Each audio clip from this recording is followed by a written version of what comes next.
Welcome to Marketing Game Changer Secrets, where you will learn from one of the top leaders in the network marketing industry. Teresa Harding has grown her team to over millions of people.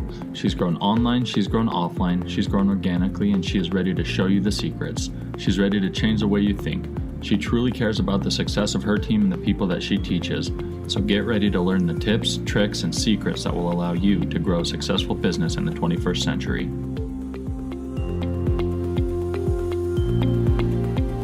I'm Teresa Harding, and this is Marketing Game Changer Secrets. This podcast is for people who know that this industry is not about the network marketer anymore. It's about the people we serve and the change we can make in other people's lives. It's about the entrepreneur inside each of us who is trying to find our voice. It's for the people who want to change the world and are looking for the most powerful way to make that happen. Hey guys, welcome back. I'm excited about today's topic because this is probably the most important thing in network marketing. At least it's one of the most important things. And it's duplication. And if we do not know how to do this, we will not be able to create a serious income, because we can help people, we can share our product, even if we're good at helping people and bringing people into our team, and we'll make money. That's great. But we will not create massive residual income if we do not know how to duplicate. So I want to talk just a little bit about that, a couple of the steps that have to happen in duplication for it to work. Number one, you've got to have a system. It does not have to be complicated. It can be something, in fact, it needs to be very simple. So a lot of times your companies will have something that is a system that you can follow. Sometimes they don't. Either way, even if your company has a phenomenal system, which I feel like our company has a phenomenal system, there are still holes that need to be filled in. So for example, they might tell you to teach a class, or they might show you how to do certain things. They might say, okay, now next talk to your person, but you still need to make sure your people are trained on and know how to talk to those people. If it's about a presentation, your people need to know how to give the presentation.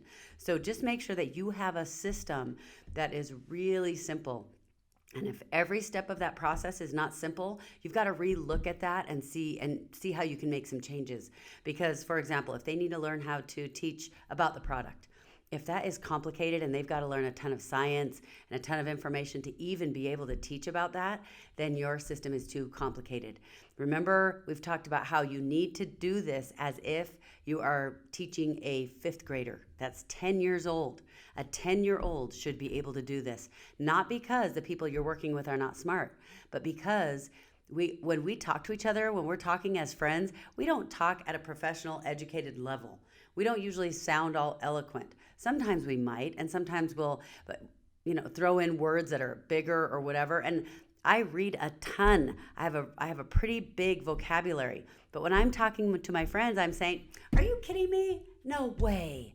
So those are the kinds of ways that we need to talk in our presentations. Of course, be at whatever level of education you want to be at, but the feeling and the wording needs to be easy enough for a 10-year-old to be able to do this. And I'll just tell you that they did research on the presidential candidates and who won. The presidential candidates who won and the presidential candidates who lost. And every single time, the presidential candidates who won spoke to the crowds at about a fifth grade level. Some of them were at about a fourth or sometimes even a third grade level. Now, that doesn't mean, like I said, that you're speaking uneducated. What it means is you're talking to them and relating to them at a very, basically an emotional level, and doesn't mean you're sounding like you're not educated. So don't get caught up on that. But the presidential candidates who lost were speaking to people at about a seventh or an eighth grade level or higher every single time. So just keep that in mind. That's what helps people feel like they can relate to you, like you're connected, like they can be your friend, like they understand you, like you are like them. So I want you to start paying attention to the way that you talk to your friends, the people that you're close with, then the way you talk to the people who maybe you're friends but you're not as close. You are a little more formal. You use different words. You use different tone of voice. So make sure that your system includes the simplicity model that allows you to talk to people at about a fifth grade level. And as you start to pay attention, and even if you're going, oh my goodness, that's ridiculous, I want you to pay attention. As you pay attention, I promise you, you are going to start recognizing times when you go, oh my goodness, this is exactly how I would talk if I was talking to someone I'm really close with. So keep that in mind. So that's number one. You must have a system, something that they can follow. It's just a step-by-step process. And if you don't have one yet, all you've got to do is write it out, right? Okay, step one, when they first get involved, I've got to show them how to do the back office.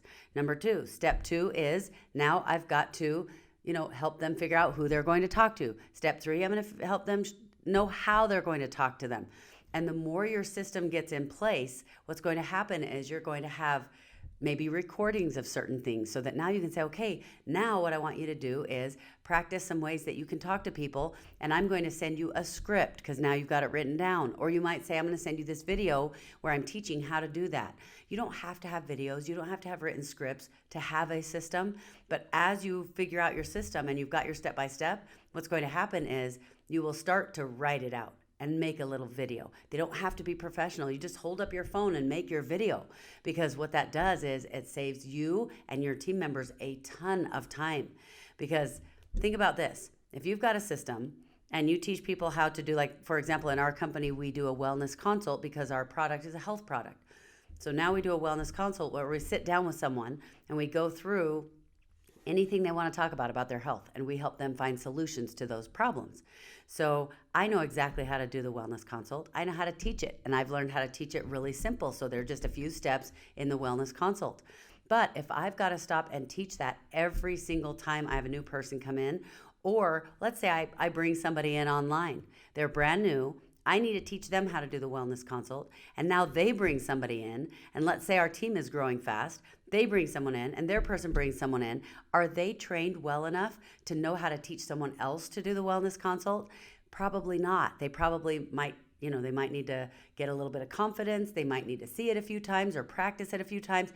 Our team is growing fast enough. We don't have time to wait around for them to wait on a call from me to show them how to do it. So I've created videos. I have scripts written out. I have everything written out for them so that they can just go step by step. Now, again, you don't have to start that way. And usually if you don't have that, it's because you're starting or your team is small or you haven't figured it out yet. That's okay. That's why you're listening to this podcast. So now you're going to start doing it with your leaders. And as your team starts to grow and you go, oh my goodness, okay, I'm having to do the wellness consult 8 times a week or 3 times a day. It's about time I make a short little video, teach how to do it. So now when you connect with your person, doesn't mean you're going to say, okay, just go watch the wellness consult. You're going to get excited with them. Congratulations, you joined our team. However it is that you do that, you might do it through email. You might do it through, person to person. You might have a Facebook group where I'll get on live and say, congratulations, welcome to all the new people, that kind of thing, so that they feel connected. And then I say, okay, the first thing you want to do is go do XYZ. Okay, now the next thing you do is watch the video on the wellness consult, and I want you to practice doing that with someone. Help someone with the product. Do you see how that works? So make sure that you have a system. And the second thing that you need to do is you need to make sure that you have a way to connect with these people. These people, they need to be part of a community. And whether you do it online or offline, there are ways online that you can help people feel very, very connected. But it's got to be strategic. Make sure that you're helping them feel connected. So if you're not talking to those people individually, then you darn well better make sure that online it's set up in a way that they receive information. Maybe the email says, oh, you get to be part of this group, and so come join us on this group. But then when you have new people join you, you better be saying, congratulations, welcome to John, Emily, and Tara, or whatever. You have their names listed. You do things that make them feel like, oh my goodness, they notice me. And then when you do lives, you can have question and answer sessions. You can do things that help people feel like they're part of a whole community. Now, the best way to do it is to combine the online piece so they get a lot of support and a lot of interaction. They feel like they're connected, but to have the offline piece in this way, because I've got millions of people on my team. I can't be calling everybody on my team, of course. That's not how you want to set it up. That's not a duplicatable model. So what you want to do is have it set up so that it's kind of like the calling tree. My front line talk to their front line, and their front line talk to their front line. But the reason I do the online stuff is because, number one, it allows me to connect with everyone on my team who wants to have that interaction, but it also allows me to connect with the people who maybe their upline aren't built, they stopped building, or they aren't being engaged. They aren't calling the person like maybe would be best. They're not making sure they're taking care of their team. You guys, this is not a perfect world. In a perfect world, all of our leaders would be doing exactly what we'd love them to do, but they don't. So I set it up as if my leaders are going to be taking care of their people. And so we train to do it that way. But I also set it up so that if nobody ever talked to a new person on my team, they will absolutely feel engaged and included in a group, in a community, and with me. So keep those things in mind as you're setting up a system, as you're making sure that you are duplicatable, because just remember that duplication, that is what creates massive residual income. And it's when you get people on your team who start sharing and spreading their business and growing their business, that's when yours goes crazy. So good luck with that, and I will see you in the next episode. Bye.